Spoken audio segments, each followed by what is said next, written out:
అందరికీ నమస్కారం అండి. స్టోరీ బుక్ ఛానల్కి స్వాగతం.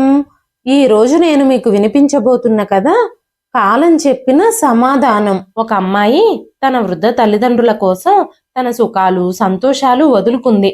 తను ప్రేమించిన వాడితో పెళ్లి కూడా కాదనుకుని కుటుంబం కోసమే కష్టపడింది. అలాంటి తన విషయంలో ఆ తల్లిదండ్రులు చేసిన పని ఏమిటో ఈ కథలో మనం విందాము. రూప తన తండ్రి మూలుగుల శబ్దం విని గుమ్మం నుండి బయటకు వచ్చిందల్లా ఒక్కసారిగా ఆగిపోయింది. రూపా, త్వరగా రా, ఏమైంది? అకస్మాత్తుగా ఎందుకు ఆగిపోయావు అన్నాడు సంజయ్. వెంటనే రూప, నేను ఈ పని చేయలేను సంజయ్, నేను నీతో పాటు రాలేను, నన్ను వదిలేయ్ అనగానే సంజయ్, అలా అనొద్దు రూపా, మనల్ని ఎవరైనా చూడకముందే ఇక్కడి నుంచి వెళ్ళిపోదాం పదా అన్నాడు.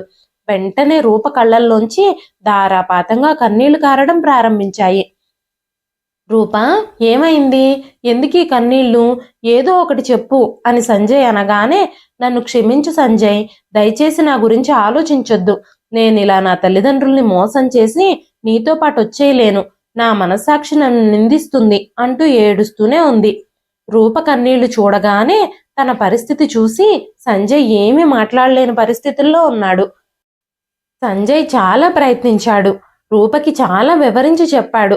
కానీ రూప ఇంటి నుంచి బయటకు వెళ్ళడానికి సిద్ధంగా లేదు. ఇక నుంచి నువ్వు నా జీవితం నుంచి వెళ్ళిపో, వీలైతే నన్ను మర్చిపో అని చెబుతూ సంజయ్తో వెళ్ళడానికి నిరాకరించింది. రూపా, అలా అనొద్దు, నువ్వు లేకుండా నేను బ్రతకలేను, ఒక్కసారి మన పెళ్లి జరిగిపోతే అంతా సవ్యంగా జరుగుతుంది అంటూ సంజయ్ గట్టిగా అన్నాడు. వెంటనే రూప, నీకు మా అమ్మ గురించి తెలియదు, ఆవిడ ఈ పెళ్లిని అంగీకరించదు. మా నాన్న ఇప్పుడు మంచంలో ఉన్నారు, ఆయన్ని వదిలేసి ఇంత నిస్సహాయ స్థితిలో నా సుఖం నేను చూసుకోలేను. నా ఈ నిర్ణయం వల్ల నా ఇద్దరు చెల్లెళ్ల భవిష్యత్తు నాశనం అయిపోతుంది. నేను అంత పెద్ద పాపం చెయ్యలేను. నువ్వు నన్ను మర్చిపోయి నీ జీవితంలో ముందుకు సాగు, ఒక మంచి అమ్మాయిని చూసి పెళ్లి చేసుకో అని చెప్పగానే, సంజయ్, నువ్వు చెప్తున్నంత సులభం కాదు రూపా, నేను నిన్ను మర్చిపోవడం. నన్ను తీసుకెళ్ళిపోమ్మని పట్టుపట్టింది నువ్వే కదా, నీ కోరిక ప్రకారమే కదా నేను ఇప్పుడు ఇక్కడికి వచ్చాను. నీకంటే చాలా వయసులో పెద్ద వయసున్న వాడితో పెళ్లి జరుగుతుందనే కదా నువ్వు భయపడి పని చేయాలనుకున్నావు. ఇప్పుడు నువ్వు రానని మొండికేస్తే ఎలాగా అని మాట్లాడుతూ ఉన్నప్పుడు సంజయ్ కళ్ళ నుంచి కూడా నీళ్లు కారడం మొదలయ్యాయి. వెంటనే రూప, నేను చాలా నిస్సహాయ పరిస్థితుల్లో ఉన్నాను, నా నిస్సహాయతను అర్థం చేసుకొని నన్ను మర్చిపోవడానికి ప్రయత్నించు అని చెప్పి రూప తన గదిలోకి వెళ్ళిపోయింది. ప్రభాకర్ గారి గదిలో నుంచి అప్పుడప్పుడు దగ్గు శబ్దం వినిపిస్తూ ఉంది. తండ్రి మూలుగుల శబ్దం విని రూప వచ్చి తండ్రి దగ్గరే కూర్చుంది. ప్రభాకర్ గారు ఈ రోజు జరగబోతున్న సంఘటనని ముందే ఊహించుండొచ్చు, అందుకే ఆయన మెలకువగానే ఉన్నట్టున్నారు. నాన్నా, మీరు ఇంకా నిద్రపోలేదా అని రూప అడగగానే, నాకు ఈ రోజు ఎందుకో నిద్ర పట్టలేదమ్మా అన్నారు ప్రభాకర్ గారు. వెంటనే రూప, నాన్న, మీకేమైనా కావాలా, మీరెందుకు నిద్రపోలేదు అని అడగగానే, రూప, నువ్వు నాతో ఏదైనా చెప్పాలనుకుంటున్నావా? నువ్వు నాతో ఏదైనా బాధని పంచుకోవాలి అని అనుకుంటే నిస్సందేహంగా పంచుకోవచ్చు అన్నారు ఆయన. వెంటనే ఒక్కసారిగా ఆ మాటలకి రూప మనసు చివుక్కుమంది. ప్రభాకర్ గారు కూడా రూప సంజయ్ ఒకరినొకరు ప్రేమించుకుంటున్నారు అన్న విషయం ఆయనకి తెలుసు. రూప సంజయ్ ఈ రోజు ఇంటి నుంచి పారిపోతున్నారు అన్న విషయం కూడా ప్రభాకర్ గారికి ఆల్రెడీ అర్థమైంది. ప్రభాకర్ గారికి కూడా సంజయ్ అంటే చాలా ఇష్టం, కానీ విమల గారికి సంజయ్ అంటే అస్సలు ఇష్టం ఉండదు. వెంటనే ప్రభాకర్ గారు, నన్ను క్షమించు రూప, నా వల్లే నీ సంతోషాలన్నీ దూరం అవుతున్నాయి. నీకు మంచి భవిష్యత్తునివ్వడానికి బదులుగా నేనే నీకు భారంగా మారాను అని చెబుతూ ఉన్నప్పుడు ప్రభాకర్ గారి కళ్ళ నుంచి నీళ్లు కారడం మొదలుపెట్టాయి. నాన్న, మీరే నా ఆనందం, నువ్వు ఆరోగ్యంగా ఉంటే నాకు అంతకంటే సంతోషం లేదు అంటూ రూప పొంగి వస్తున్న దుఃఖాన్ని ఆపుకోవడానికి సాయశక్తులా ప్రయత్నిస్తూ చెప్పింది. సంజయ్ ఎంత మంచివాడో విమల గారు కూడా అర్థం చేసుకోవాలని ప్రభాకర్ గారు కోరుకుంటున్నారు. సంజయ్ నిజమైన ప్రేమికుడు మాత్రమే కాదు, మంచి వ్యక్తి కూడా. అతని మనసు చిన్నపిల్లల మనసు కంటే స్వచ్ఛమైంది, పెద్దల్ని చాలా గౌరవిస్తాడు. విమల గారు సంజయ్ని ఎప్పుడు అర్థం చేసుకుంటారా అని ఆలోచించడం మొదలుపెట్టారు ప్రభాకర్ గారు. సంజయ్ మంచితనం, మర్యాద, నిజాయితీ ప్రభాకర్ గారికి చాలా నచ్చింది. రూప సంజయ్ల మధ్య ప్రేమ పెరుగుతూ ఉన్నప్పుడు అది గమనించిన ప్రభాకర్ గారు చాలా సంతోషించారు. ఏదో ఒక రోజు విమలా గారు కూడా వాళ్ళిద్దరి మధ్య ఉన్న అనురాగాన్ని అర్థం చేసుకుంటారు అని అనుకున్నారు. కానీ ఏ దేవుడు వాళ్ళని శిక్షిస్తున్నాడో తెలీదు. ఈ రోజు ప్రభాకర్ గారు ఆరోగ్యంగా ఉండుంటే ఖచ్చితంగా తన కూతురు కోరికను తీర్చే ప్రయత్నం చేసేవారు. కుటుంబ కలహాల కారణంగా బీపీ పెరగడం వల్ల ప్రభాకర్ గారు పక్షవాతంతో మంచానికే పరిమితమయ్యారు. వెంటనే రూప, నాన్న, జరిగిందాన్ని మనం మార్చలేము, మీరు బాధపడకండి, అంతా బాగానే జరుగుతుంది, త్వరలోనే పరిస్థితులన్నింటినీ నేను చక్కబెడతాను అని చెప్పింది. ప్రభాకర్ గారి ఆరోగ్య పరిస్థితుల వల్ల విమల గారు రూప ఇంకా సంజయ్ల ప్రేమని అర్థం చేసుకోని కారణంగా రూప సంజయ్లు ఇంటి నుంచి పారిపోయి పెళ్లి చేసుకోవాలని భావించాల్సిన పరిస్థితులు ఏర్పడ్డాయి. కానీ రూప గుమ్మం దాటగానే ప్రభాకర్ గారి మూలుగుల శబ్దం విని తన అడుగులు ఆగిపోయాయి. ఇంత స్వార్థంగా నేను ఎలా ఆలోచించాను? మా నాన్న ఎప్పుడూ నా ఆనందాన్నే కోరుకునేవారు, నా సంతోషం కోసం పోరాడుతూనే ఉండేవారు. ఈ రోజు ఇలాంటి నిస్సహాయ స్థితిలో నా తండ్రిని వదిలేసి నా సుఖం నేను చూసుకోవాలా అని ఆలోచించి వెనక్కి వచ్చేసింది రూప. నాన్న, ఇప్పటికే చాలా ఆలస్యం అయిపోయింది, మీరు కళ్ళు మూసుకొని నిద్రపోవడానికి ప్రయత్నించండి అని చెప్పి ప్రభాకర్ గారికి బెడ్షీట్ కప్పి రూప టెర్రస్ మీదకి వెళ్ళిపోయింది. నా సంతోషం గురించి ఆలోచించి నేను ఎంత పెద్ద నిర్ణయం తీసుకోబోయాను. ఈ రోజు నేను ఇంటి నుంచి వెళ్ళిపోయి ఉండుంటే మా అమ్మ పరిస్థితి ఏమై ఉండేది? ఒకవైపు నాన్న ఆరోగ్యం బాగోలేదు, ఇంకోవైపు ఇద్దరు చెల్లెళ్ల భవిష్యత్తు, కుటుంబ గౌరవం అంతా నా చేతుల్లోనే ఉంది. నా అజ్ఞానం వల్ల వాళ్ళ భవిష్యత్తు కూడా నాశనం అయిపోయి ఉండేది. అయితే సంజయ్ సంగతి ఏమిటి? నాతో పాటు తను ఎంతో బాధని అనుభవిస్తున్నాడు. ఆ బాధని అనుభవించడానికి తను చేసిన తప్పేమిటి అని ఆలోచిస్తూనే సంజయ్ ఆలోచనలు రాగానే రూప వెక్కి వెక్కి ఏడవడం మొదలుపెట్టింది. రూప చాలా అందంగా ఉంటుంది. తన వయసు ఇప్పుడు 22 ఏళ్లు మాత్రమే. తనని ఎవరు చూసినా తన అందానికి ఆకర్షితులవుతారు. రూపకి తన తల్లిదండ్రులతో పాటు తనకంటే 3 ఏళ్లు చిన్నవాళ్లైన ఇద్దరు చెల్లెళ్ళు కూడా ఉన్నారు. ఈ విషయాలన్నీ ఆలోచించుకుంటూనే రూప నిద్రలోకి జారుకుంది. ఉదయాన్నే తల్లి విమలా గారు, రూపా, రూపా, ఎక్కడికి వెళ్ళావు అంటూ అరుస్తున్న అరుపుల శబ్దం విని కళ్ళు తెరిచింది రూప. వెంటనే గబగబా మొహం కడుక్కొని కిందికొచ్చింది. అమ్మా, పొద్దు పొద్దున్నే ఎందుకిలా అరుస్తున్నావు అని రూప అడగగానే, ఆ విషయం పక్కన పెట్టు, నీ కళ్ళు ఎందుకింత ఎర్రగా అయ్యాయి? నువ్వు రాత్రి సరిగ్గా నిద్రపోలేదా ఏమిటి అని విమలా గారు అడగగానే, లేదమ్మా, కంట్లో ఏదో పడింది, నేను కళ్ళని నలపగానే ఎర్రగా మారిపోయాయి అంటూ రూప అబద్ధం చెప్పేసింది. సరే అయితే ఒక్క విషయం చెప్తున్నాను విను. ఆకాష్ ఈ రోజు నిన్ను చూడ్డానికి రాబోతున్నాడు. నువ్వు తొందరగా స్నానం చేసి రెడీ అవ్వు. మొన్న సంక్రాంతికి కొన్న కొత్త డ్రెస్ వేసుకో, అది నీకు చాలా బాగుంటుంది అని విమలా గారు అనగానే రూప, అమ్మా, ఇదంతా నువ్వు ఎందుకు చేస్తున్నావు? నా గురించి నీకు బాగా తెలుసు అనగానే విమలా గారు అరుస్తూ, అవును, నీ గురించి నాకు బాగా తెలుసు. నీకు ఆ సంజయ్ అంటే ఇష్టం అని కూడా నాకు తెలుసు. కనీసం సొంత ఇల్లు కూడా లేనివాడు ఆ టీచర్ ఉద్యోగం చేసి ఎంతని సంపాదిస్తాడు? మీ నాన్న ఎంత సంపాదిస్తాడో అంతే సంపాదిస్తాడు. వాణ్ణి పెళ్లి చేసుకుంటే నీ బ్రతుకిప్పుడు ఎలా ఉందో ఆ తర్వాత కూడా అలాగే ఉంటుంది.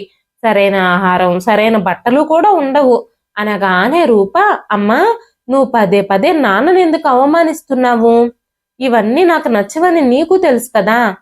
నీ ఇష్టాల కోసం నా జీవితాన్ని ఎందుకు నాశనం చేస్తావు అని రూప అనగానే విమలా గారు కోపంగా, ఈ ఆకాష్ మన చుట్టాల అబ్బాయి, చూడ్డానికి చాలా బాగుంటాడు, ఇల్లు కూడా చాలా బాగుంది, పెద్ద వ్యాపారం కూడా ఉంది. నువ్వు ఆకాష్ని పెళ్లి చేసుకుంటే నువ్వు ధనవంతుల ఇంటికి కోడలైపోతావు. అలా అయితే నీ చెల్లెళ్ళిద్దరి భవిష్యత్తు కూడా బాగుపడుతుంది అని చెప్పగానే రూప, అమ్మా, ఆల్రెడీ పెళ్ళయ్యి భార్య పోయిన వ్యక్తికి నీ కూతుర్నిచ్చి పెళ్లి చేస్తున్నాననే బాధ నీకు లేదా? నేను కష్టపడి సంపాదించి నా చెల్లెళ్ళ జీవితాలని మెరుగుపరుస్తాను. నీకు చదువు లేకపోవడం వల్ల, ఎలాంటి ఉద్యోగము సంపాదించలేక నాన్నగారి వైద్యానికి అయ్యే ఖర్చుల కోసం క్రమక్రమంగా మన నగలన్నీ అమ్మేశావు. ఇప్పుడు తొందరలోనే నేను ఇంకా చెల్లెళ్ళు కూడా సంపాదించడం మొదలు పెడతాము. నాన్న మునుపటిలాగా ఆరోగ్యవంతంగా తయారవుతారు అంటూ రూప తన తల్లిని ఒప్పించేందుకు ప్రయత్నించింది. నీ తప్పుడు హామీలతో మన జీవితం నడవదు. రూపా, నేను చెప్పేది జాగ్రత్తగా విను. ఆకాష్ నీ బాధ్యతలన్నీ తీసుకోవడానికి సిద్ధంగా ఉన్నాడు. నువ్వు ఈ పెళ్లికి ఓకే చెప్పు. నిన్ను పెళ్లి చేసుకున్న తర్వాత మన కుటుంబం బాధ్యతలు కూడా తనే తీసుకోవడానికి రెడీగా ఉన్నాడు ఆకాష్ అని చెప్పగానే రూప, అమ్మా, మన ఇంట్లో డబ్బులకి కొరతగా ఉంది, కాదనను. కాబట్టే నువ్వు నాకు ఈ పెళ్లి చేయాలనుకుంటున్నావు. కానీ నువ్వేమీ బాధపడొద్దమ్మా. నేను త్వరలోనే మరొక మంచి ఉద్యోగం వెతుక్కుంటాను. అప్పటి వరకు నేను ట్యూషన్స్ చెప్పి సంపాదించిన డబ్బులతోనే మనం బ్రతుకుదాం. కొన్ని రోజుల్లో అంతా సెట్ అవుతుందమ్మా అంటూ విమలా గారిని ఒప్పించడానికి ప్రయత్నించింది రూప. కానీ విమలా గారు ఏమీ వినే పరిస్థితుల్లో లేరు. రూపా, నువ్వు నేను చెప్పినట్టు విని తీరాల్సిందే. ఆ సంజయ్ని పెళ్లి చేసుకోవడానికి నేను అస్సలు ఒప్పుకోను అనగానే రూప, అమ్మా, నేను సంజయ్ని పెళ్లి చేసుకుంటానని నువ్వు భయపడిపోతున్నావేమో. నేను అలా చెయ్యనమ్మా. నేను అసలు పెళ్లే చేసుకోను. ఇది నా నిర్ణయం అని చెప్పి రూప గబగబా తన గదిలోకి వెళ్ళిపోయి మంచం మీద పడుకొని ఏడవడం ప్రారంభించింది. కాసేపయ్యాక లేచి స్నానం చేసి రెడీ అవడం మొదలుపెట్టింది. తన కళ్ళల్లో ఏదో నిర్ణయానికి సంబంధించిన మెరుపు కనబడుతోంది. అప్పుడే విమలా గారు రూప గదిలోకొచ్చి, రూపా, నువ్వు ఈ వైట్ డ్రెస్ వేసుకొని ఎక్కడికి వెళుతున్నావు? నేను నిన్ను మొన్న సంక్రాంతికి తెచ్చిన బ్లూ డ్రెస్ వేసుకోమన్నాను కదా. అయినా సరే ఈ వైట్ డ్రెస్ కూడా నీకు బాగానే ఉంది అని చెప్పగానే రూప తన తల్లి మాటలు పట్టించుకోకుండా షెల్ఫ్లోంచి తన సర్టిఫికెట్స్ ఉన్న ఫైల్ తీసి తన కాలేజీ ప్రిన్సిపల్ని కలవడానికి బయలుదేరింది. రూపా, నువ్వెక్కడికి వెళుతున్నావు? ఆ అబ్బాయి వాళ్ళు వస్తున్నారు. వాళ్ళకి నేను ఇప్పుడేం సమాధానం చెప్పాలి అని విమలా గారు అరుస్తూనే ఉన్నారు. కానీ రూప మాత్రం స్కూటీ తీసుకొని తన కాలేజీ ప్రిన్సిపల్ని ఉద్యోగం కోసం అడగడం కోసం బయలుదేరింది. కాలేజీకి చేరుకున్న తరువాత నేరుగా ప్రిన్సిపల్ మేడంని కలవడానికి వెళ్ళింది. నేను లోపలికి రావచ్చా మేడం అని రూప అడగగానే, హాయ్ రూపా, రా కూర్చో అని ప్రిన్సిపల్ గారు అన్నారు. మేడం, మీరు నాకు ఫోన్ చేశారు. ఈ కాలేజీలో ఒక పోస్ట్ ఖాళీగా ఉందని అన్నారు కదా, ఆ విషయం గురించే మాట్లాడడానికి వచ్చాను అని చెప్పగానే ప్రిన్సిపల్ మేడం, రా రూపా, కూర్చో, మీ నాన్నగారి గురించి తెలిసింది, ఆయన ఆరోగ్యం ఇప్పుడు ఎలా ఉంది అని అడగగానే రూప, ఇంకా ఏం మెరుగుపడలేదు మేడం, టైం పడుతుందని డాక్టర్లు చెప్తున్నారు. మా నాన్నగారి వైద్యానికి చాలా డబ్బులు ఖర్చు అవుతున్నాయి. దానివల్లే నేను చదువు మానేద్దామని ఆలోచిస్తున్నాను అనగానే ప్రిన్సిపల్ మేడం రమ్య నీ సమస్య గురించి అంతా చెప్పింది. బీకామ్ అకౌంట్స్ టీచరు అకస్మాత్తుగా ఉద్యోగం మానేశారు. అందుకే కాలేజీలో అకౌంట్స్లో నువ్వే టాపర్వి కదా, ఈ ఉద్యోగం నీకే ఇవ్వాలి అని అనుకుంటున్నాను. నువ్వు ఇక్కడే చదువుకుంటూ ఈ ఉద్యోగం కూడా చేయొచ్చు. నువ్వు ఈ ఉద్యోగంలో కూడా జాయిన్ అవుతే మీ అక్కా చెల్లెళ్ళ చదువులకు కూడా ఎలాంటి ఆటంకము ఉండదు.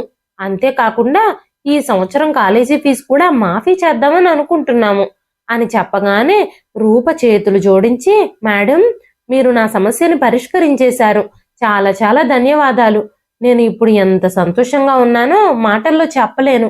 ఈ రోజు మీరు నాకు దేవుడి కంటే ఎక్కువగా కనిపిస్తున్నారు అంటూ కృతజ్ఞతలు చెప్పింది రూప.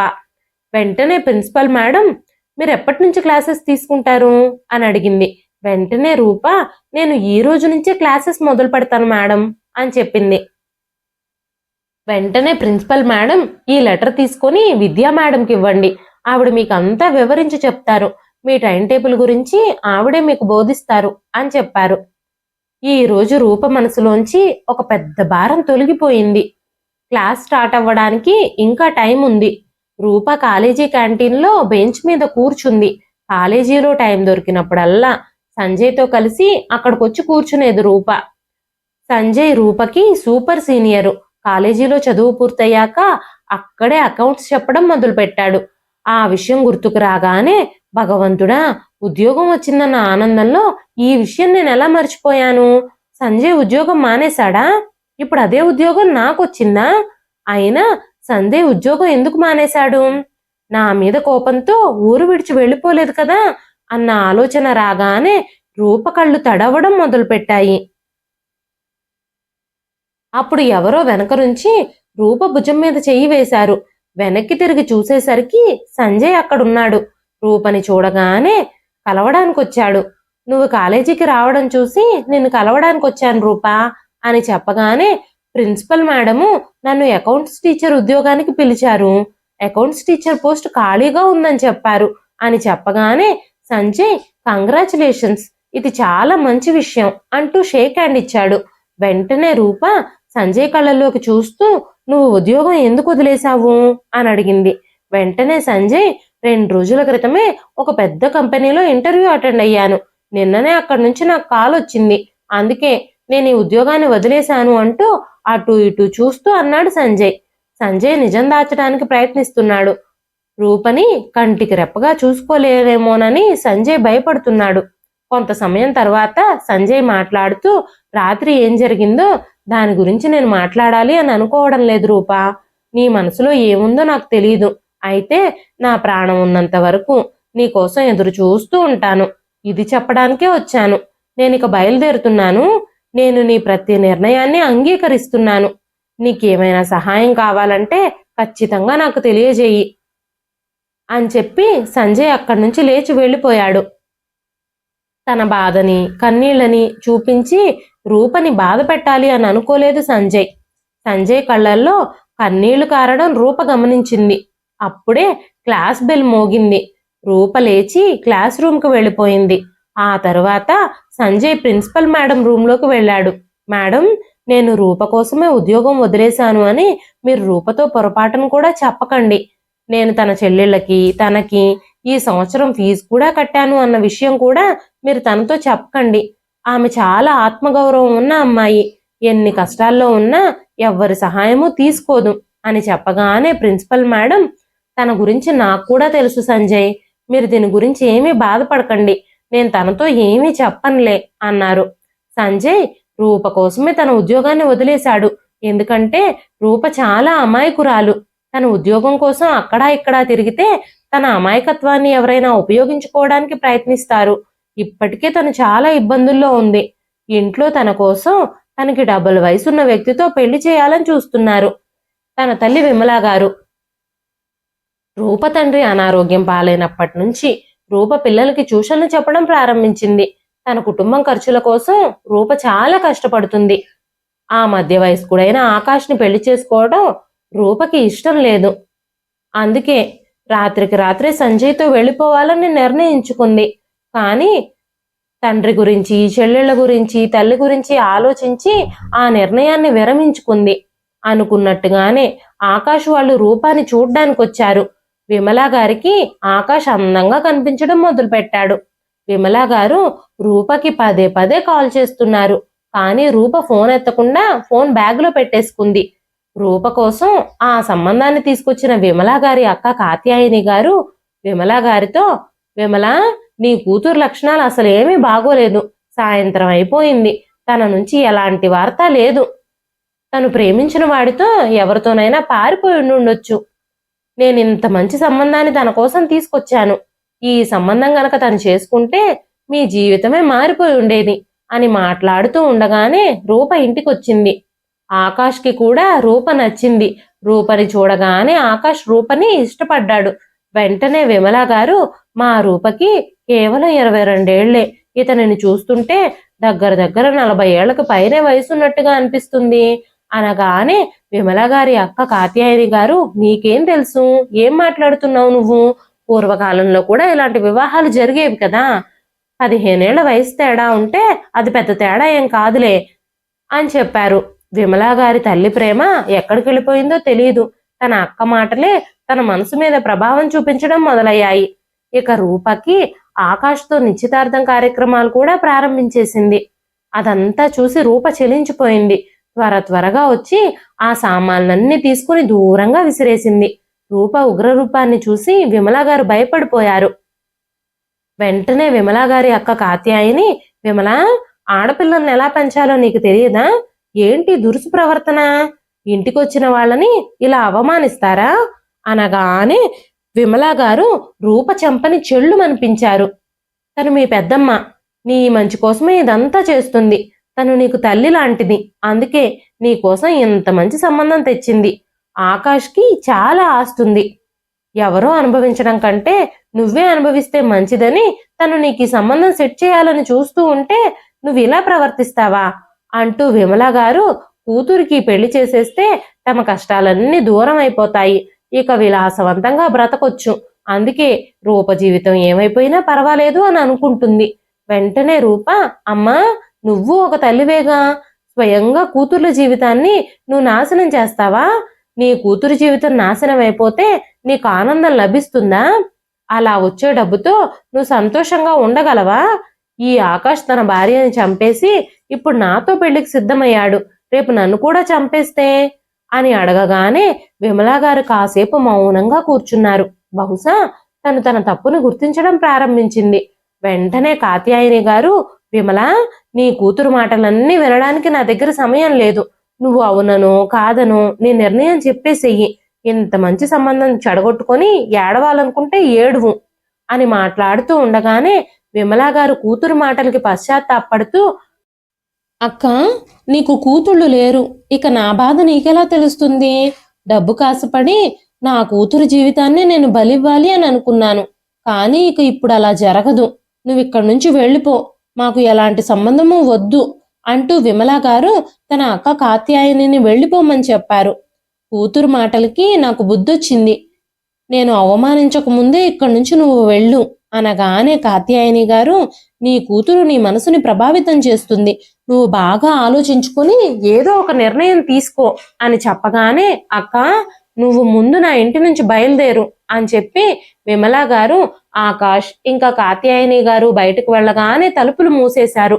కూతుర్ని కౌగిలించుకొని విమలా గారు, నన్ను క్షమించు రూపా, స్వయంగా నా సొంత కూతురు జీవితాన్ని నేనే నాశనం చేయాలని చూశాను, నా కూతురు జీవితాన్ని నేనే స్వయంగా కష్టాల పాలు చేయాలి అని అనుకున్నాను అంటూ విమలా గారు ఏడవడం మొదలు పెట్టారు.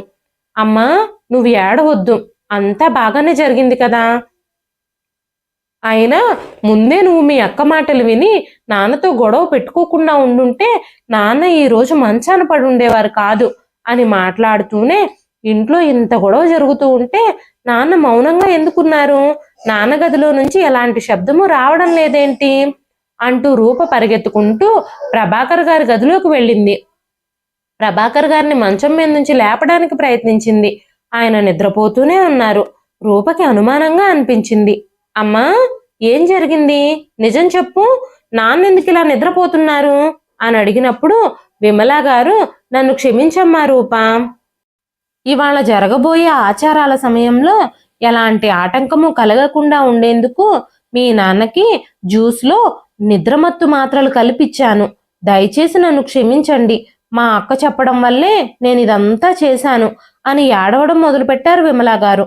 అమ్మా ఇవన్నీ మర్చిపో, ఇప్పటి వరకు ఏదైతే జరిగిందో ఆ విషయాలన్నీ ఒక పీడకలలా మర్చిపోదాం, రేపటి నుంచి మనం కొత్త జీవితాన్ని ప్రారంభిద్దాం, నాకు కాలేజీలో ఉద్యోగం కూడా వచ్చింది, చెల్లెళ్ళ కాలేజీ ఫీజు నా కాలేజీ ఫీజు కూడా మాఫీ చేసేశారు మా ప్రిన్సిపల్ మేడం అని ఆనందంగా చెప్పింది రూప. తర్వాత రోజు నుంచి రూప కాలేజీకి వెళ్ళడం మొదలుపెట్టింది. రోజు విమలా గారు ప్రభాకర్ గారిని ఫిజియోథెరపిస్ట్ దగ్గరకు తీసుకెళ్లడం కూడా మొదలు పెట్టారు. సమయం కూడా వేగంగా నడుస్తూనే ఉంది. అలా 5 ఏళ్లు గడిచిపోయాయి. రూపకి ఒక పెద్ద కంపెనీలో ఇంటర్వ్యూ కాల్ వచ్చింది. రూప ఆ ఇంటర్వ్యూకి అటెండ్ అయ్యింది. ఆ ఇంటర్వ్యూలో రూప సెలెక్ట్ అయ్యింది. రూప చెల్లెళ్ళిద్దరి చదువులు కూడా పూర్తయ్యాయి. ప్రభాకర్ గారి ఆరోగ్యం కూడా మెల్లమెల్లగా కుదుట పడుతూ వచ్చింది. రూప రోజు కాలేజీలో టీచింగ్కి వెళ్ళినప్పుడు క్యాంటీన్లో అదే బెంచ్ మీద కూర్చుని సంజయ్నే గుర్తు చేసుకుంటూ కొన్ని క్షణాలు గడిపేది. పరిస్థితులన్నీ చక్కబడ్డాయి. ఇక ఇప్పటికైనా పెళ్లి చేసుకోమని రూపని విమల గారు పదే పదే అడుగుతున్నారు. కానీ రూప మాత్రం ప్రతిసారి నిరాకరిస్తూనే వచ్చింది. సంజయ్ ఎక్కడికి వెళ్ళాడు అన్న విషయం రూపకి తెలియదు. రూప కిటికీ దగ్గర నిలబడి తన చెల్లెల కోసం ఎదురు చూస్తూ ఉంది. ఒక 2 కళ్ళు తననే చూస్తున్నాయి అనే విషయం తనకు కూడా తెలియదు. రూప పదే పదే సంజయ్ గురించి ఆలోచిస్తూ ఉంది. బహుశా తన ఇంటికి కొంత దూరంలో కారులో కూర్చుని తననే చూస్తున్నది సంజయ్ అనే విషయం రూపకి తెలియదు. సంజయ్ నల్ల కళ్ళద్దాలు, బ్లూ కలర్ సూటు వేసుకుని హీరోలా కనిపిస్తున్నాడు. పాత సంజయ్కి ఇప్పటి సంజయ్కి కొంచెం కూడా పొంతన లేదు. రూప ఒక్కసారి చూడగానే సంజయ్ను గుర్తుపట్టలేకపోయింది. కానీ ఎవరో తెలిసిన వ్యక్తిలా అనిపించడం ప్రారంభించారు. సంజయ్ చాలాసేపటి నుంచి రూపనే చూస్తూనే ఉన్నాడు. ఆ కారులో కూర్చున్న వ్యక్తి తననే గమనిస్తూ ఉండడం రూపకు కూడా అర్థమైంది. తను గబగబా కిటికీ మూసేసి లోపలికొచ్చేసింది. రూప కోసం కాలేజీలో ఉద్యోగం వదులుకున్న తరువాత సంజయ్ ఉద్యోగం కోసం చాలా ఇంటర్వ్యూలకు వెళ్ళాడు. కానీ ఎక్కడా ఉద్యోగం పొందలేకపోయాడు. తనకి తల్లిదండ్రులు, నా అనుకునే వాళ్ళు ఎవ్వరూ లేకపోవటంతో ఒంటరిగా జీవిస్తూ ట్యూషన్లు చెబుతూ కష్టపడి బ్రతికాడు. ఒకరోజు అనుకోకుండా జరిగిన సంఘటన సంజయ్ జీవితాన్నే మార్చేసింది. ఒకరోజు సంజయ్ ఇంటర్వ్యూకి వెళుతూ దారిలో హైవే మీద నిలబడి బస్సు కోసం ఎదురు చూస్తూ ఉన్నాడు. అప్పుడే ఒక అదుపు తప్పిన కారు సిగ్నల్ని క్రాస్ చేసేసి మరో కారుని ఢీకొట్టి వేగంగా వెళ్ళిపోయింది. కారులో ప్రయాణిస్తున్న దంపతులకి తీవ్రంగా గాయాలయ్యాయి. జనాలు మాత్రం యాక్సిడెంట్ వీడియోలు తీసుకోవడం, అక్కడ సెల్ఫీలు తీసుకోవడంలో నిమగ్నం అయిపోయారు. సంజయ్ వెంటనే పరిగెత్తుకుంటూ వెళ్ళి అక్కడ ఉన్న వాళ్ళందరి మీద కోప్పడి, మీకు కొంచెమైనా సిగ్గు లేదా? అవతల పక్క ప్రాణాలు పోతూ ఉంటే మీరు వీడియోలు తీసే పనిలో, సెల్ఫీలు దిగే పనిలో నిమగ్నమై ఉన్నారు అంటూ సంజయ్ వాళ్ళని అంబులెన్స్కి కాల్ చేసి ఆసుపత్రికి తీసుకెళ్లాడు. వాళ్ళ పరిస్థితి విషమంగా ఉంది. ఆపరేషన్ చేయాల్సి వచ్చింది. డబ్బులు లేకుండా వైద్యం చేసేందుకు వైద్యులు సిద్ధంగా లేరు. వెంటనే ఆపరేషన్ చేయాల్సిందని, అన్ని ఫార్మాలిటీస్ పూర్తి చేసి డబ్బు డిపాజిట్ చేయాలని వైద్యులు చెప్పారు. వాళ్ళిద్దరి ప్రాణాలు ఎలాగైనా కాపాడాలని అజయ్ తను కూడబెట్టిన డబ్బంతా డాక్టర్కి ఇచ్చాడు.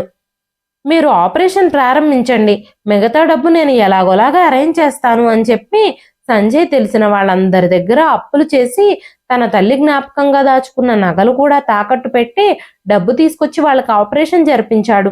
వాళ్ళిద్దరూ స్పృహలోకి రావడం కోసం సంజయ్ ఎదురు చూస్తూ ఉన్నాడు. తర్వాత రోజుకి వాళ్ళిద్దరూ స్పృహలోకి వచ్చారు అన్న వార్త తెలియగానే వెంటనే వాళ్ళని కలుసుకున్నాడు. వాళ్ళ బ్యాగు, పర్సు, మొబైలు అన్నీ వాళ్ళకి అందజేశాడు.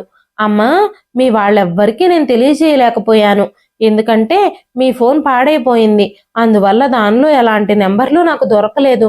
అందుకే మీ వాళ్ళెవ్వరికీ నేను ఇన్ఫర్మేషన్ ఇవ్వలేకపోయాను అని చెప్పినప్పుడు ఆవిడ, బాబు, నా పేరు పార్వతి, ఈయన నా భర్త విష్ణు, మాకు బంధువులెవ్వరూ లేరు, మేము ఒంటరిగా జీవిస్తున్నాము, మీ పేరేమిటి అని అడగగానే నా పేరు సంజయ్ అని చెప్పాడు సంజయ్.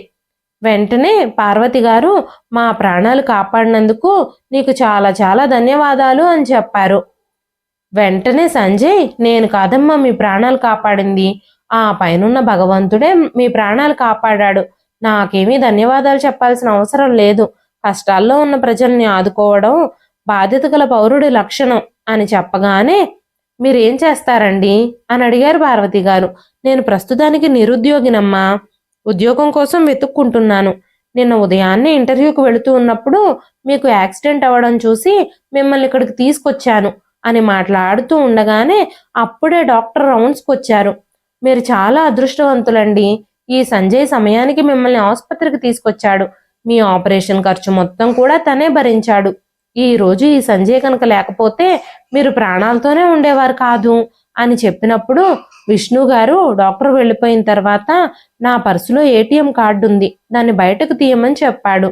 ఏటీఎం కార్డు పాస్వర్డ్ చెప్పి మీరు మా ట్రీట్మెంట్కి ఖర్చు చేసిన డబ్బులు డ్రా చేసి తీసుకురండి అని చెప్పగానే వెంటనే సంజయ్, నేనెవరో మీకు తెలియదు, అలాంటప్పుడు మీ ఏటీఎం పాస్వర్డ్ నాకెందుకు చెప్తున్నారు, నన్ను మీరు ఎలా నమ్ముతారు, అంత డబ్బు నన్ను నమ్మి పాస్వర్డ్ ఎలా ఇస్తారు అనగానే విష్ణు గారు, మేము మీకు తెలియదు, అయినప్పటికీ నువ్వు మా కోసం డబ్బులు ఖర్చు చేసి మమ్మల్ని బ్రతికించావు, మేమిప్పుడు బ్రతికుండుండకపోతే ఆ డబ్బు ఎవరికి దక్కేదో తెలియదు, మేము నీకంటే ఇంకా ఎవరిని నమ్మగలం, మేము విశ్రాంతి తీసుకుంటాము, నువ్వు వెళ్ళి డబ్బు డ్రా చేసుకురా అని చెప్పారు. ఆ తర్వాత పార్వతి గారిని, విష్ణు గారిని డాక్టర్లు ఒక వారం తర్వాత డిశ్చార్జ్ చేసినప్పుడు సంజయ్ స్వయంగా వాళ్ళిద్దరిని ఇంటికి తీసుకెళ్లాడు. వాళ్ళ పెద్ద బంగ్లాని చూసి సంజయ్ ఆశ్చర్యపోయాడు. ఆ బంగ్లాకి పైన ఒక 15 ఏళ్ల కుర్రాడి ఫోటో ఉంది. వెంటనే పార్వతి గారు, ఆ భగవంతుడు మా కొడుకుని మా నుంచి దూరం చేశాడు, మా కొడుకు బ్రతికుంటే ఈ రోజు నీలాగే ఉండేవాడు అని చెప్పి భావోద్వేగానికి గురయ్యారు. సంజయ్ అక్కడి నుంచి వెళ్ళిపోతున్నప్పుడు విష్ణు గారు సంజయ్ని వెనక్కి పిలిచి, సంజయ్, ఇది నా ఆఫీస్ కార్డు, రేపొచ్చి నువ్వు ఆఫీస్లో నన్ను కలవమని చెప్పారు. వెంటనే సంజయ్ ఆశ్చర్యపోయాడు. వారం రోజుల క్రితం ఏదైతే కంపెనీకి తను ఇంటర్వ్యూకి వెళ్ళడానికి రెడీ అయ్యాడో అదే కంపెనీ కార్డు అది. ఆ సంఘటనతో సంజయ్ జీవితం మారిపోయింది. ఆ కంపెనీకి సంజయ్ ఎండి అయిపోయాడు. ఈ 5 ఏళ్లలో సంజయ్ రూపని కలవలేదు, కానీ రూపని దూరం నుంచే గమనిస్తూ ఉన్నాడు. ఏదో ఒక రూపంలో రూపకి సహాయం చేసేవాడు. రూప రీసెంట్గా ఒక పెద్ద కంపెనీలో ఇంటర్వ్యూకి వెళ్ళింది. ఆ ఇంటర్వ్యూ కూడా సంజయే అరేంజ్ చేశాడు. రూప చెల్లెళ్ళిద్దరికీ కూడా సంజయ్ ఈ రోజు ఉద్యోగాలు ఇప్పించాడు. ఈ 5 ఏళ్లలో రూప కూడా సంజయ్ని తలుచుకుంటూ బాధపడుతూనే ఉండేది. కానీ అందరి ముందు తన భావాల్ని వ్యక్తపరిచేది కాదు. అప్పుడే డోర్ బెల్ మోగింది. విమలా గారు తలుపు తెరిచి చూడగానే తన చిన్న కూతుర్లిద్దరూ తన్ని కౌగిలించుకొని, అమ్మా, మా ఇద్దరికీ ఉద్యోగాలు వచ్చాయి అని చెప్పారు. విమలా గారు, నాకు ఈరోజు చాలా సంతోషంగా ఉందమ్మా. నా 3 కూతుళ్ళ గురించి ఇక నాకు చింత లేదు.